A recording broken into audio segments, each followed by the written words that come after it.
Afferro Mining is an iron ore explorer and developer in West Africa. After the completion of a recent transaction with Severstal, the company will be fully focused now on developing its assets in the south of Cameroon. Luis da Silva is the chief executive and joins us now. Welcome. Thank you.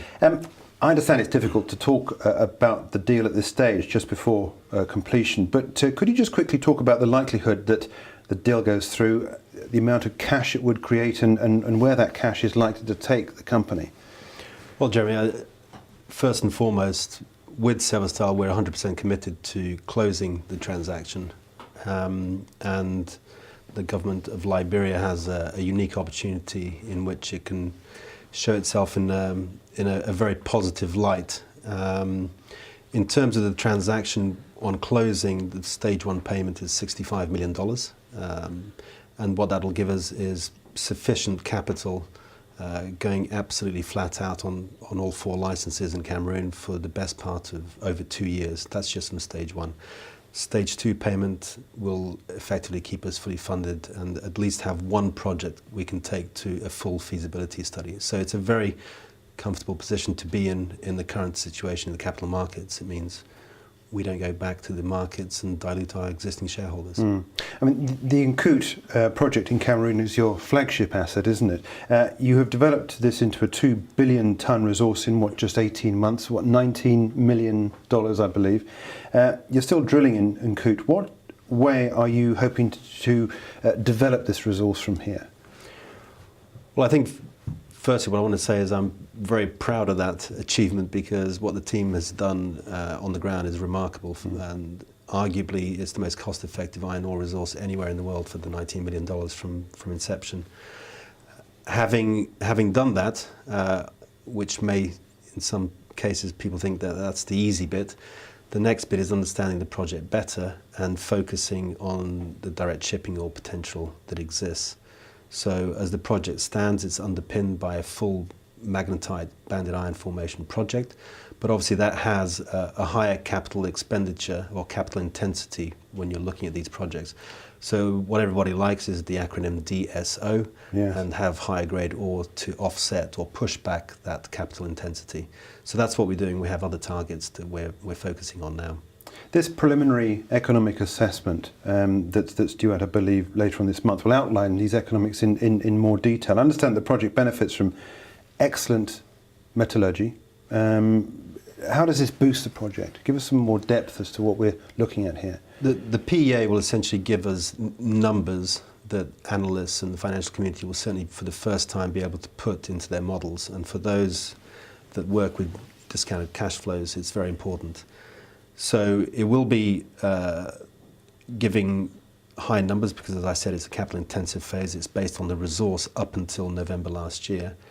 The metallurgy is a key aspect, and where a lot of companies fail to develop and understand what they have in the ground prior to production, our metallurgy shows from the work done to date that in fact it's a coarse product. We have a high recovery, so we can achieve a premium product based on a reduced amount of grinding, and that basically translates into less energy usage. And having a simple process essentially will mean that also the capex will be reduced. So that's where the benefits are in capital expenditure and also in operating costs. What about the infrastructure, which of course is critical to this sort of setup? How are you approaching this? I mean, in terms of rail and port and so forth. Well, some people believe that first you have infrastructure and then you find the project. We're a little bit old-fashioned. We prefer finding the project and then worry about the infrastructure. The emerging province that is the sort of Congo Basin will essentially provide a substantial new iron ore producing region. And there are three key players today, I'm not saying there won't be any more in the future, but the 3 key players today that will stand to benefit from sharing that infrastructure. By sharing the infrastructure, you share the burden and you share the cost. So the potential to save on that infrastructure several hundreds of millions of dollars is very clear. And those other companies are companies like Sundance Resources of Australia and Core Mining, which is a private company still today. And they're both dependent on what they have south of the border in the Congo. So the natural route to port is through Cameroon, and we feel we're in a very strong position because the corridor that's been designated runs through 2 of our licenses, and we're the closest Very company handy. to the coast. It is very, very handy, very Yeah. fortuitous. What about the financing now of this? I mean, you might be spreading it amongst a number of different parties, but how are you going to approach the financing of your portion? Well, a significant development for us will certainly be bringing in a strategic partner, and that's no secret. We first mentioned that publicly when raising funds last July. So a strategic partner with the same mentality in terms of developing the project in the same timeframes, and there are a number of parties that we're actively in talks with and have been since Q2 last year. So 2011 wasn't very conducive to any sort of transaction. So we have made some very good progress, and obviously the sooner we bring in that partner, albeit it has to be the partner of choice, then the better. And we're going back to the cash position. We're in a fortunate position that we're not forced into being pushed into a deal that we don't want to make. Right. It has to be the right partner for the company and for the shareholders. Of course, absolutely. What about other projects that you've got under the Afferro umbrella? Well, specifically, we have immediately adjacent to Nkut, we have another license that has a target which is called Ngoa. That's 70% owned. We're then closer to the coast and a little bit further north, we have Akonalinga, and we're just receiving results from the airborne magnetic survey there. But significantly, the results that we received from the magnetic survey at the end of last year is a project called Ntem. Ntem is 80 kilometers from the coast, and if we have just half of what Nkut is in that location, then that's a game changer, because by virtue of the fact it requires much less infrastructure, and if there is a high grade quality type ore, then you can road haul. You don't need to rely on railway.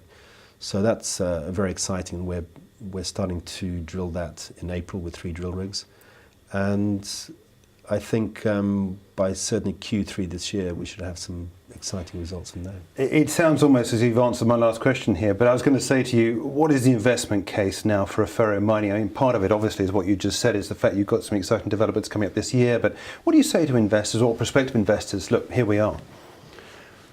Well, I hate to say it, but we're trading at cash, so everything else in the company comes for free.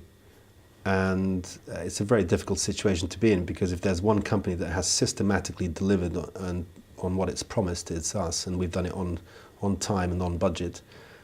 So what we provide is a project and the prospects of a strategic partner coming in, a fully funded company with a tremendous amount of upside. So that has to be good. Sounds like a good case to me. Luis, thanks for dropping by. It's been a pleasure talking to us. Luis da Silva is the Chief Executive of Afferro Mining.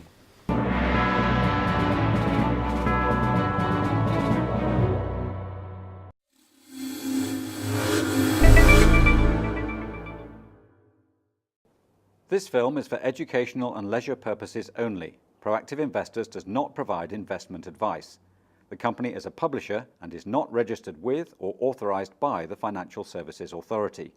Please refer to the full terms and conditions on the Proactive Investors website.